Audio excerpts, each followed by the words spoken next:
In this simple video tutorial, I'm going to share with you how you can fix no service on your iPhone.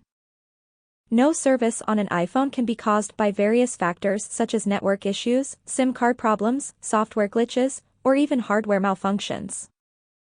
So if you scroll to your control center and find out that your iPhone doesn't read your SIM card, simply head into your phone settings.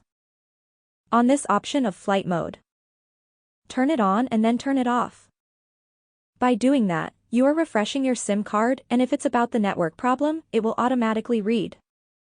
If failed, manually turn off your phone. Restart it and your SIM card will read right away. If the above option fail, it's a good idea to troubleshoot by checking for updates, restarting your phone, ensuring the SIM card is properly inserted, and contacting your network provider if the issue persists. That's how easy it is to fix your SIM card not reading in your iPhone.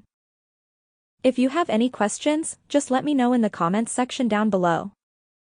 Please don't forget to leave a like, share and subscribe for more video tutorials like this one.